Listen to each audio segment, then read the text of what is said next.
We are continuing our lesson from this morning, and we were in the middle of this conversation about the origin of Abhidharma, whether it comes from the matrika or the mother roots or the matrix, the categorizing list, or whether it came from a discussion, a catechetical style or Q&A style between monks or between the Buddha and the monk.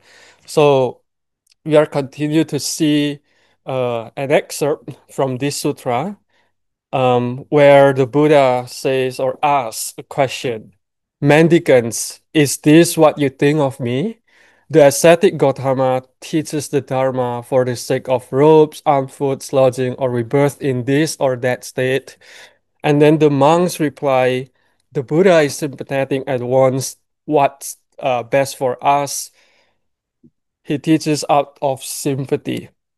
So it's not uh, because of the robes, armsuit, lodgings, and stuff like that. And then the Buddha says in response, the four kinds of mindfulness meditation, four right efforts, the four bases of psychic power, the five faculties, the five powers, the seven awakening factors, and the Noble Eightfold Path. You should train in these things in harmony, appreciating each other without quarreling. As you do so, it may happen that two mendicants disagree about the teaching. So those words that underlined already, we can see the list. What I mean by list is whenever you see a number in the sutra, here's the trick that we are heading toward Abhidharma. Although this is not a direct origin of Abhidharma, but this is a far distant origin of Abhidharma. So if you can count all the numbers there, how much in total? So we're entering into a math class here. So four kinds of mindfulness, therefore, and then four right efforts plus four again, and then plus five plus seven plus eight.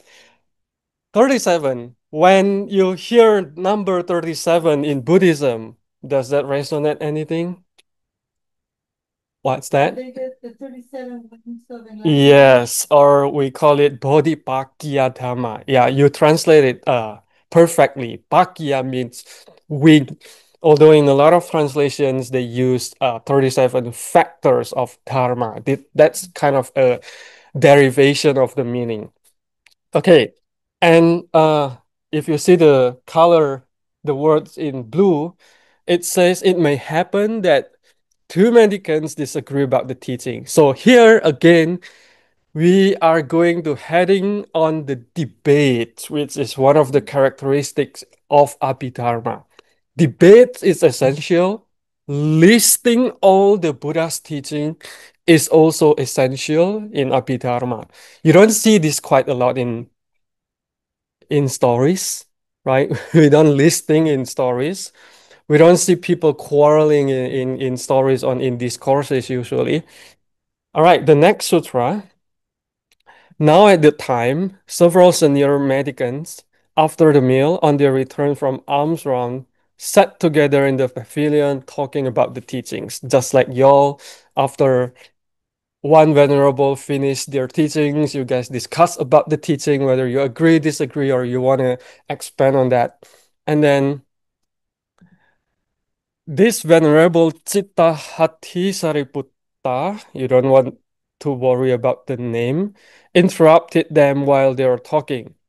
Then Venerable Mahakotika said to Venerable Citta, Venerable, please don't interrupt the senior mendicants while they are talking about the teachings.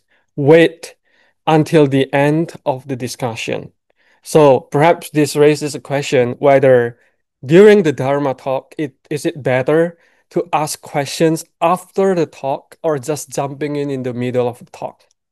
Well, according to this sutra, wait until the Q&A session at the end because interrupting will cause many misunderstanding, a lot of the materials that haven't been set, but you jump in and ask that in advance. But on a practical level, sometimes simple question that needs clarification, it's better to just jump in and interrupt in the middle rather than wait until the end. So which one is the ideal? I guess a hybrid method, right? If you have a big question, save it for the last, save the dessert for the last.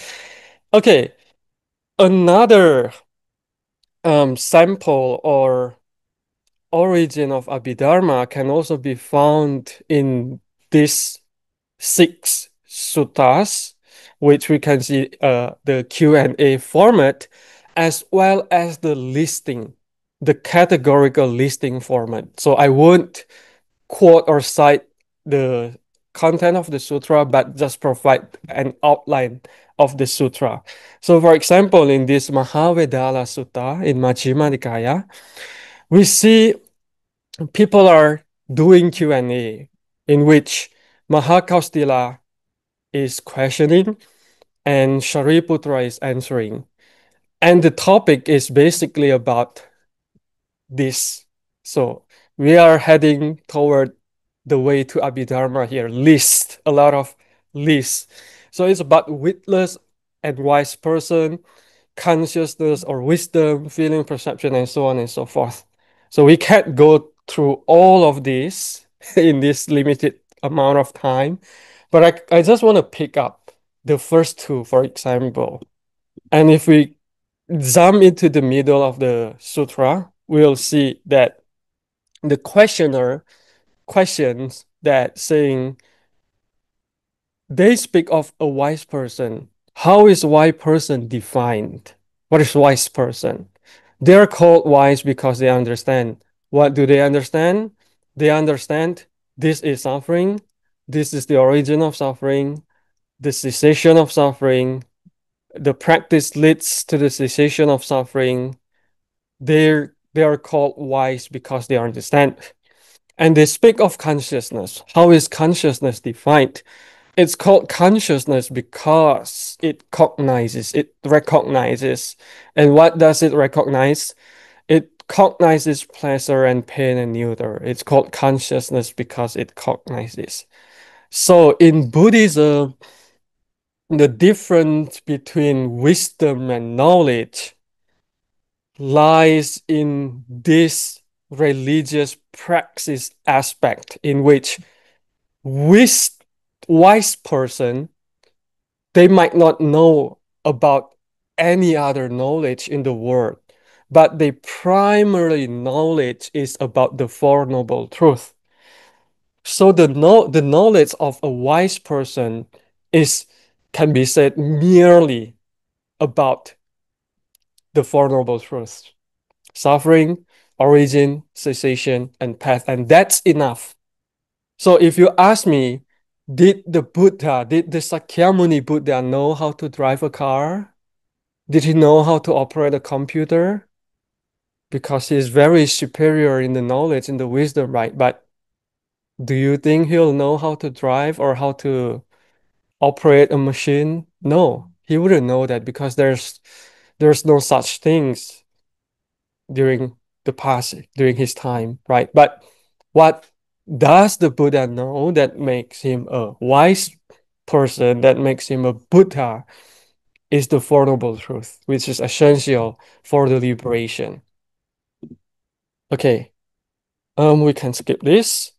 Tulavedala Sutra, the second sutra, is again we see the questioner and the answer. Visakha asks, Dhammadina answers, and the questions are basically about substantial reality, five grasping aggregates, and grasping, noble eightfold path, cessation of perception and feeling and feelings. So if we look at the first point, what is substantial reality? Visakha, the Buddha said that these five grasping aggregates are substantial reality. So what are the five aggregates? Anyone know? Familiar with the five aggregates, right? There are form, feeling, perception, choices, or sometimes it's called volition, and consciousness. So these five aggregates are what make a person, a being, a being. So it neglects the idea of soul or self because soul or self is defined as having only one and one only entity in any other religions, Christianity, Islam, Abrahamic religion, even in Hinduism, when we speak of Atman or Brahma, their number is only one. Only that one single, whatever you want to call it, whatever, whether it's in a human form or in an abstract form, the number must be one. But in Buddhism, what consists in a human or any other sentient beings, they must have at least five, at least in the example of human beings. Of course, we have some beings that don't have form, which is the gods from the formless realm, right? Arupa dhatu. They have no form.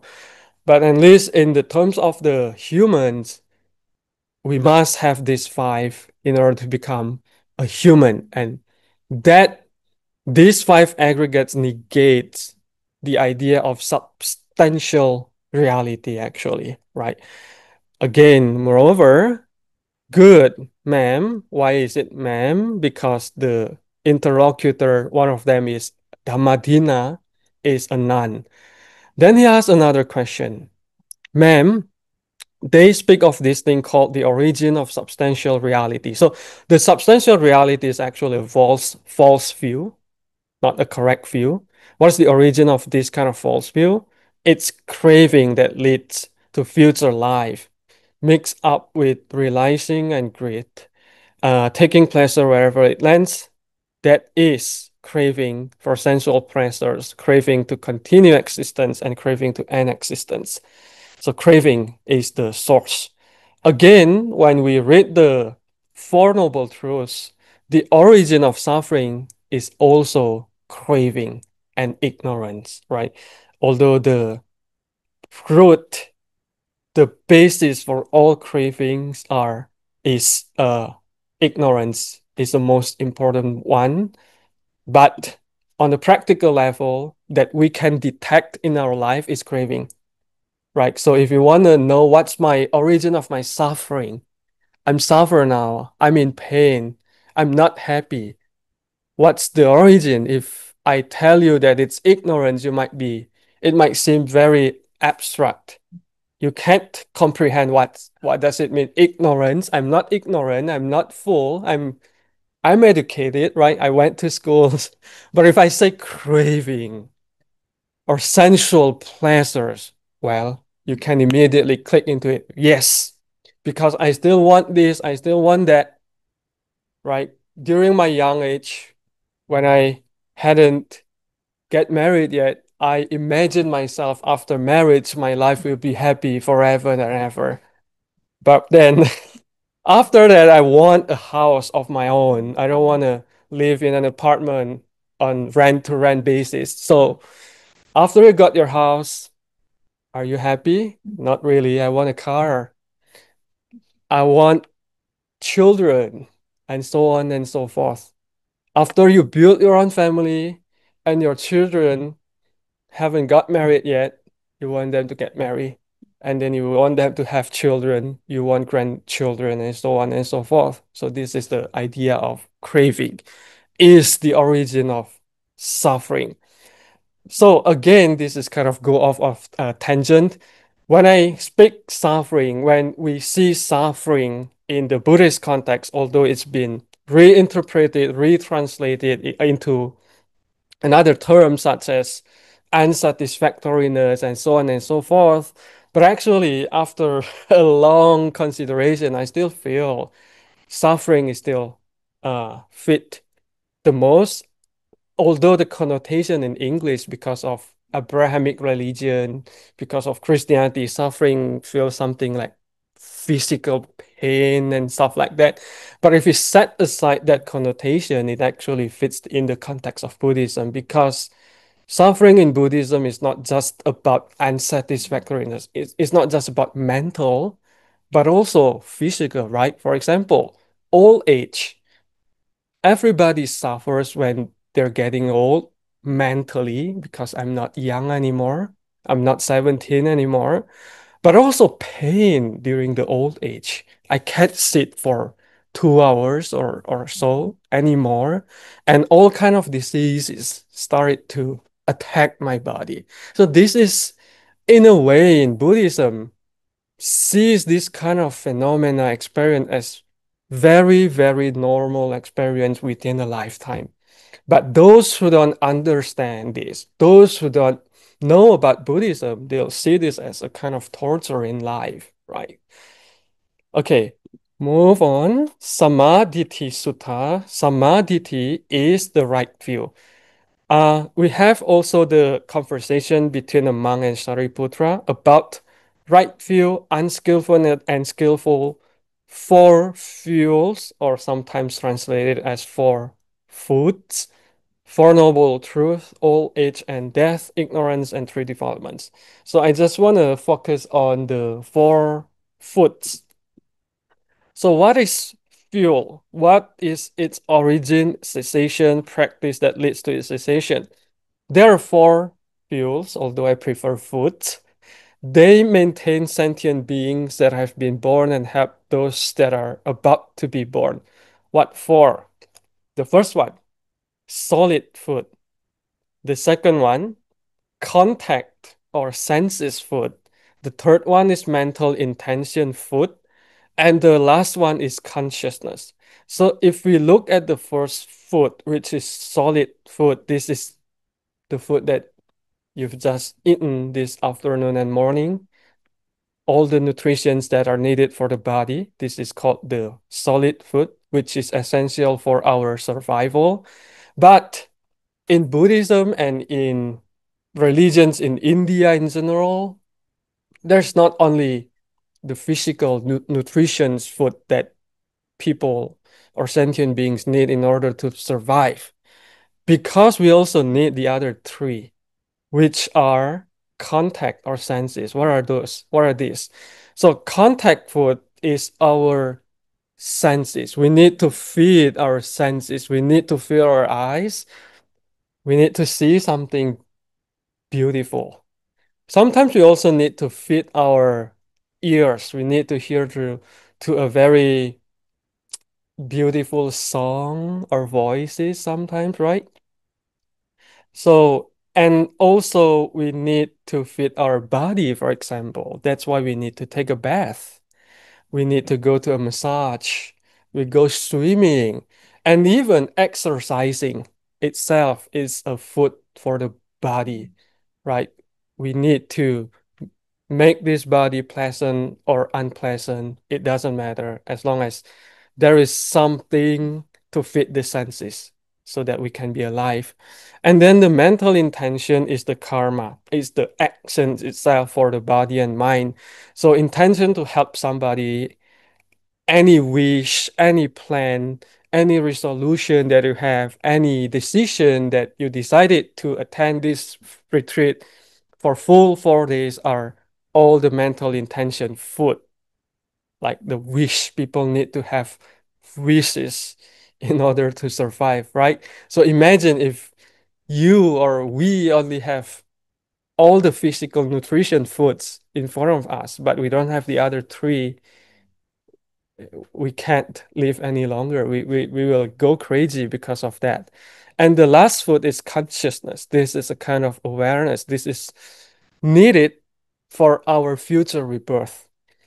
So a lot of times when we are about to die, we always have this kind of subtle aspiration that, depending on our religion, right? We want to be reborn in heaven, for example. We don't want to fall into hell, for example. So this is the fourth food that fits into us, right? We want to be a human again if we are Buddhists, for example, to continue the practice.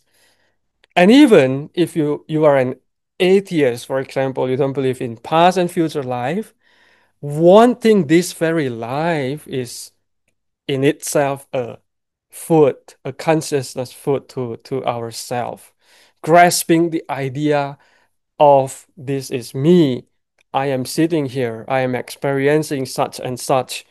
I'm having a pleasure listening to the Dharma talk, or I'm experiencing boredom to the max at this very moment. This experiencer is the consciousness food. My question is, where does sleeping or sleepy belong to? One out of these four foods? Does it belong to any of these four? It's about dreaming. Consciousness, if you're sleeping, you would have that REM Yeah, experience dream. experience dream. Yeah. So the dreaming might be considered the senses food, which is the mind object, but the act of sleeping itself is none of the four foods. Why? Because in Buddhism, sleeping is considered unwholesome mental factors. It's a defilement called sloth and torpor. Usually, when we meditate, we feel sleepy and tired. This is a hindrance. So, from here, already we can see that the lists or categories in Buddhism are made for the purpose of religious praxis, not just abstract philosophical list, right? It's always about the practice. Okay. Moreover, moving on to the Sakapanya Sutta, where the Saka asks and the Buddha answers. There are some topic of discussions here. Jealousy and stinginess, restraint in the monastic code of the sense faculties, and feeling happy. So if you look at the first point, which is very interesting, I think. So the question is, what fetters bind the gods, humans, titans, dragons, centaurs, and any of the other diverse creatures, so that though they wish to be free of enmity, violence, hostility, and hate, they still have enmity, violence, hostility, and hate? The answer is jealous, jealousy, and stinginess, right? Uh, so At the end, the Buddha says, delighted Saka approved and agreed with what the Buddha said, saying, that's so true, blessed one, that's so true, holy one. Hearing the Buddha's answer, I've gone beyond doubt and got rid of indecision. Okay, I think we can skip some of this because you already get the sense. And then another type of the sutra is called Vibhanga type or analysis type that can be found in a particular chapter in Majjhima Nikaya called the Vibhanga Vagga, the chapter about analysis. So what is Vibhanga? It is an analytical exposition based on a concise teaching, which is then elaborated upon through detailed analysis by the Buddha or disciples. The content include or used to clarify the deep and hidden meanings of the teachings, to offer detailed analysis of doctrinal meanings to facilitate understanding. When the Buddha first turned the wheel of Dharma, his method was described as revealing, proclaiming, establishing, setting forth, explaining, analyzing, and illuminating. So this is included in the ways the Buddha teaches at the very beginning. The Buddha says, this is a very beautiful verse. Beasts return to the forest, birds return to the sky, sages return to nirvana, and the Dharma returns to analysis. It means that the nature of each thing, like beast, belongs to the forest, and here Dharma by itself returns to analysis. Dharma not only needed to be realized, of course, Dharma needs to be realized at the very end of our journey, but as the starting point, it needs to be understood, right? And further on, it needs to be analyzed, discussed furthermore. That's why the Q&A session after the end of every Dharma talk is actually already abhidharmic in itself as an adjective, right? And here, I have one example Bhaderakata Sutta. This is a very famous sutra. And the verse begins with this: don't run back to the past. Don't anticipate the future. What's past is left behind. The future has not arrived. Very concise verse. Without any further explanation, I don't think we will understand what does it mean by don't run back to the past, to the future, what's past left behind, what's future has not arrived. So the Buddha himself will explain furthermore in the sutra that don't run back to the past means don't think back all delights from the past five aggregates. By the five aggregates, it means our previous lives. So here it's speaking in terms of a very detailed and precise. We don't use our past life or person because when we say person, quote unquote, it's a conventional level of understanding. If we want to be precise, we have to say five aggregates. You know, if you are a scientist, let's say, we don't refer to water as water, but we refer to water as what? H2O, because it consists only of two hydrogens and one oxygen, just like that. This is the precise meaning, a precise way of saying or speaking about Buddhism. And this is precisely the wordings used by Abhidharma teacher, just like a highly intellectual, educated person using all this kind of jargon, right? Technical terms that no one would easily understand. But for the conventional point of view, of course, we have still used this person and that person, right? We can't just say these five aggregates is speaking with that five aggregates, and these five aggregates is not happy because that five aggregates is insulting that five aggregates. So we have to have names, conventional mode of in communicating, and so on and so forth.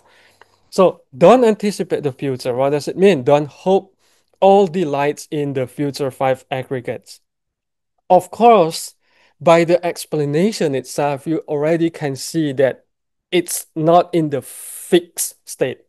The Buddha might use five aggregates to kind of illuminate what it means.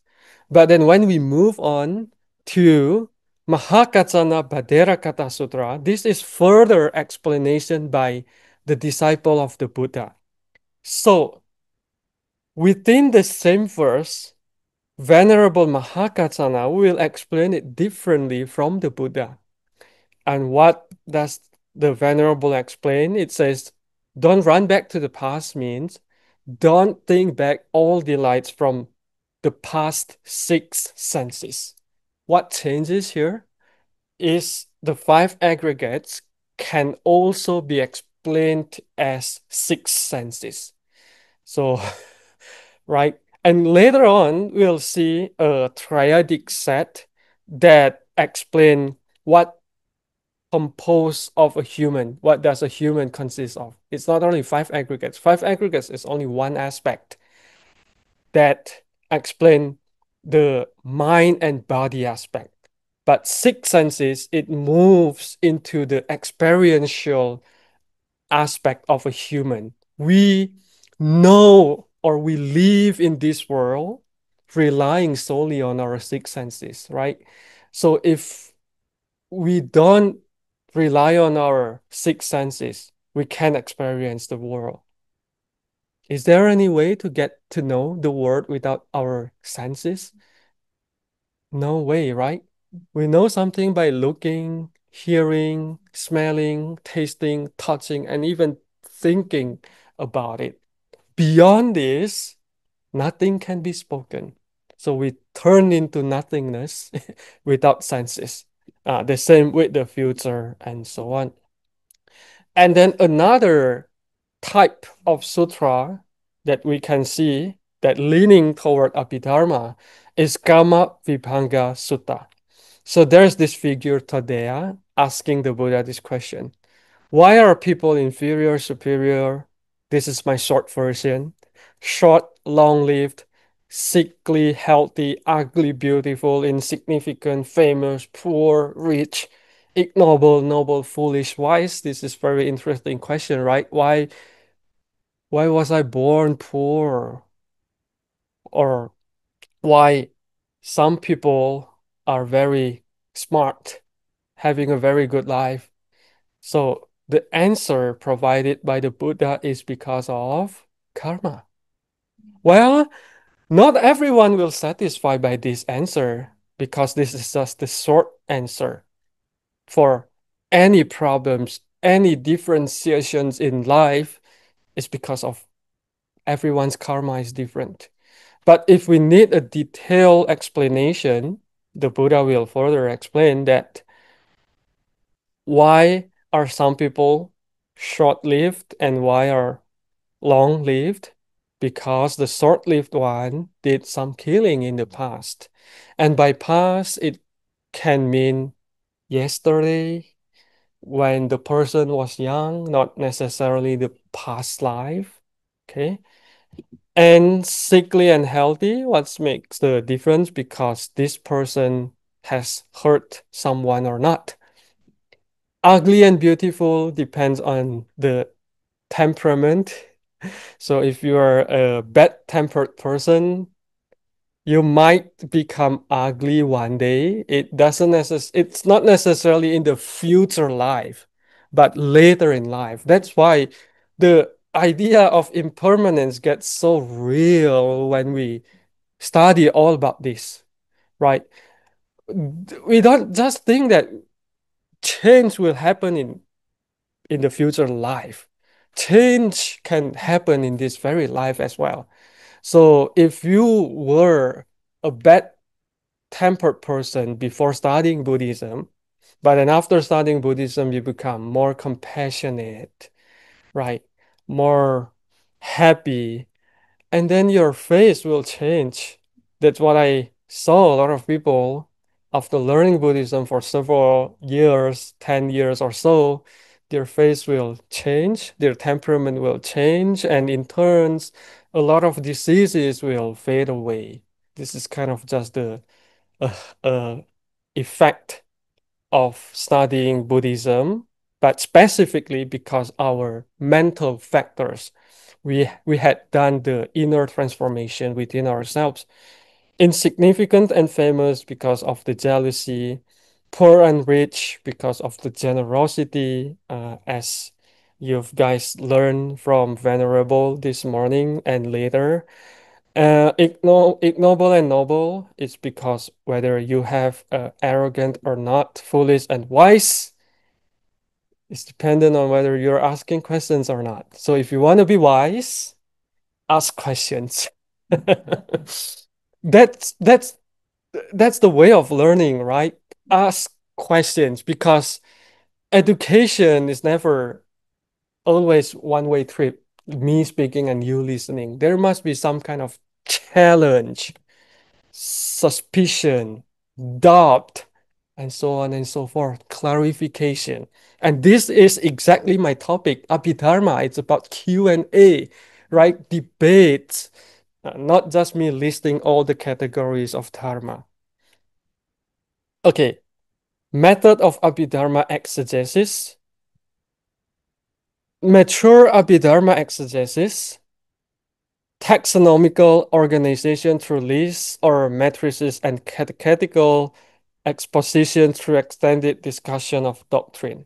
So if we see the development of Abhidharma, it begins very premature by straightforward commentary. This is from the earliest period that was already there, or the categorizing list. And then it moves to the Q&A, and then later on it becomes a polemical or scholastic treatises. So polemical here means a debate. One sect are debating with another sect. Later on, we'll see that there is a sect that's saying everything exists. The past exists, the future exists. But then we have another sect that says only the present time exists. So We all have to be very aware of this discourse because a lot of venerables that you might study with, they are also part of this Abhidharma debate, because we must take a position whenever you believe it's right or wrong.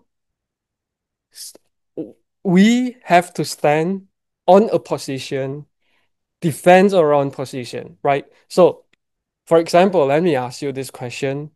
Have you ever heard about in Buddhism that Buddhism teaches that only the present exists? Yes, you always learn about this. The question is, have you heard about the saying that Buddhism knows only the present exists? What matters the most is the present moment.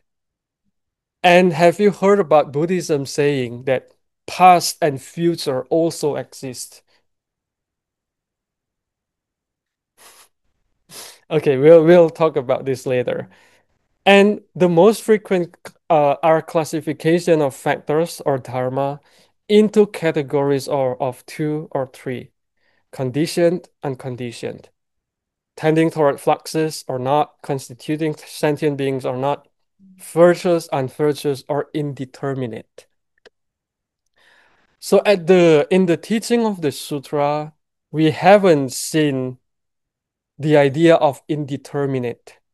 It all began in the Abhidharma, indeterminate. So there is some action that is not good and not bad either. So where does it belong to? Indeterminate. So for example, feeling sleepy during the Dharma talk, is it virtuous, unvirtuous, or indeterminate? Is it good, bad? Indeterminate. Yes. So later on, we'll see different schools will place sleepiness into different category. Some might say it's not good. Some might say it's indeterminate, but none will say it's good. Okay. So type of list. There are two types of list. The first one is evaluative, praxis oriented. This is a rudimentary list of dharmas, such as the four application of mindfulness, five controlling faculties, and so on. And the second type of list is descriptive, set of four fundamental material elements, such as the triadic sets of the five aggregates, 12 sense spheres, and 18 elements. Which one do you think is the most important one? The red one or the blue one? Because whenever we talk about Abhidharma, most of us will begin to thinking about, this is not important, this is unnecessary thing, this is some kind of abstract philosophical discourse. It's true if you only see the Abhidharma list as descriptive list. Descriptive list might not be as important as evaluative. So what I want to say is that when we study Abhidharma, when you feel bored by Abhidharma, that's because you put your focus into the descriptive aspect of Abhidharma, where in fact, we still have the evaluative aspect or list of Abhidharma, which is very, very useful in our own practice. So, for example, mindfulness, isn't that a very popular term and practice nowadays in Western societies? It's part of Abhidharma. It's just part of evaluative, which is often underexamined, right? Five controlling faculties, the Noble Eightfold Path. These are all the evaluative aspect, and even the mental factors, good or bad or indeterminate. These are all very important that we want to really focus on. And can we set aside the descriptive aspect of Abhidharma? Of course, if you feel it's too complicated and unuseful, such as five aggregates, right? 12 sense sphere, it might not resonate with your life, yeah, what actually it is. Okay, so the triadic sets are these, right? We have aggregates referring to the mind, sense sphere, which emphasizes on the body, and elements on the material aspect. Okay, so within this triadic set, we find no spirit, no self, no soul, no Brahman in it. Only the combination of aggregates, sense sphere, and elements, the combination of mind, body, and material that makes a human human. So, for example, we are getting into the weed. Uh, in the list of 22 faculties, there are six senses. Everybody know six senses, right? The usual five senses with mind. Mine is not usual. Three physical faculties. This is related to the sex organ, male, female, and vital organs. Five feelings. Usually we only know of three, but this is five because pleasure and displeasure is more into mind, mental aspect, and satisfaction and dissatisfaction more into the bodily or physical aspect, and indifference, like a neutral feeling. So, can you know what's your current feeling at the moment? Are you happy now? Or are you not happy or just neutral? So, this kind of thing, right, we can contemplate again and again and again throughout the day, whenever you are sitting, eating, listening to the talk. And then we have five spiritual faculties, which are faith, energy, mindfulness, concentration, and wisdom. Three cognitional faculties, this is rare. Know the unknown, highest knowledge, one who knows. So in total, within these 22 faculties, we got not all of them are descriptive, neither not all of them are evaluative, but we have a mix between them. We have 14 descriptive that if you want to avoid, you can. And we also have the eight evaluative, which is a very important into our practice, right? So again, the same in the fivefold taxonomy. This is very important in the Abhidharma. We have this framework that we'll return to again and again. So we have form, thought, or sometimes it's translated as mind or mental, thought concomitants or mental factors that follow the thought or the mind.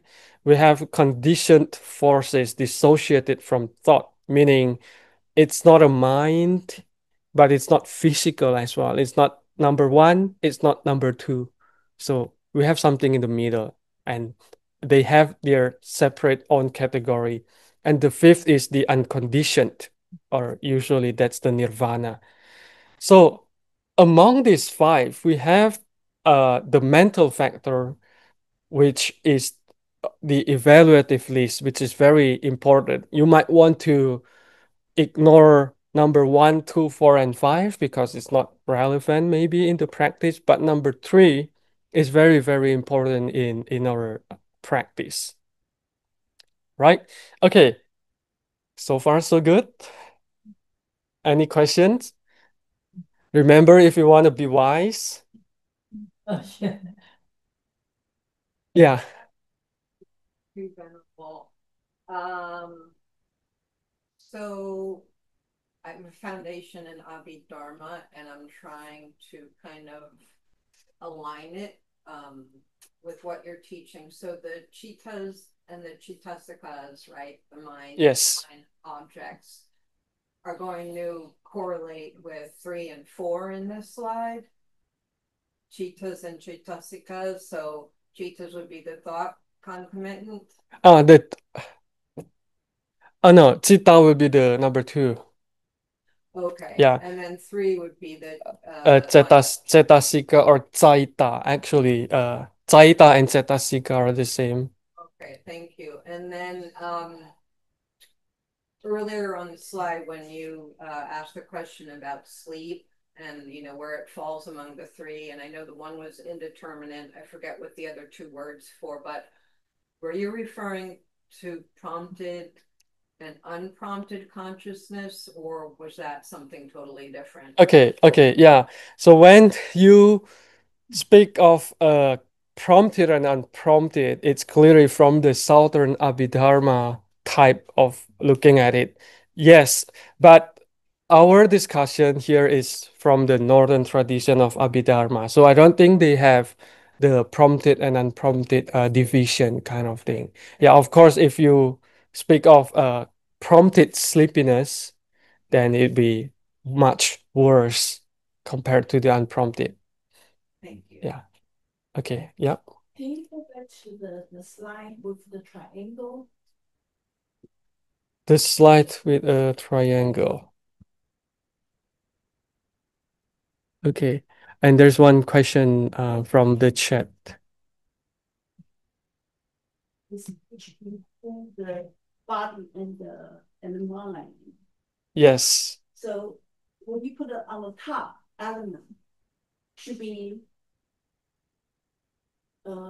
I'm confused. I think it should be include that Yes. body and the mind. Yes. So the important thing of elements is in the element, not what before it. So for example, eye element, ear element, nose element. What's important is the element. Yeah, so I didn't define what's element. So element, what is element? Element is the kind of like the single characteristic of the thing. So I element meaning something that has the I characteristic. So it's material in a sense. Different color. Yeah. So we have I element, ear element, and even I consciousness element, right? So all of these are categorized based on the element, the That's the 500, the yes, 12 cents, and also and the 12 element. yeah. So 18 element should be include the 5 aggregate and with the 12 cents. 18 elements should not include the 5 aggregates. There's nothing overlapping there, right? But it can include the 12 sense sphere, yes. Yeah. But the function is different. When we talk about elements, we talk about the categorization. When we talk about the sense sphere, we talk about the experience itself, like the eye, which is seeing, the ear, which is hearing, and stuff like that. Thank you. Excuse me. We have a question. I know, yeah, I'm looking at it. Yes. So, Jie Huang asked, I'm wondering why number 3 is more important than number 2. I guess you are referring to this one. Because thought doesn't have any moral values. Yeah, we'll go into this later on, maybe tomorrow, because we don't have time anymore. So, why is number 3, a mental factor, is more important than number 2? Have I answered it? Yes, because the number 3 possess moral qualities, which is virtuous, unvirtuous, and indeterminate, which will then resulting in the karma and karmic effect. And whereas number 2, it doesn't have any moral values in it. It can't be said good or bad or neutral without the mental factors that are accompanying them. So for example, thought. What is thought? I consciousness. The act of seeing itself inherently doesn't have any moral value. You can say that seeing is not good or seeing is good because as a human, we have to always seeing something as long as we have eyes. But the way we see it, if we see it with craving, for example, seeing it like, oh, I like this microphone, then it is craving. There is desire, which becomes unvirtuous, right? If we see something with wisdom, then it becomes virtuous. Okay, I see this microphone. I'm not wanting it, but I know this is composed of a lot of elements. I started to dissect this material. This will break one day. Then this act of seeing is virtuous. So it all really dependent on number 3. Okay. Any more questions? Great. So we can stop here and have a break.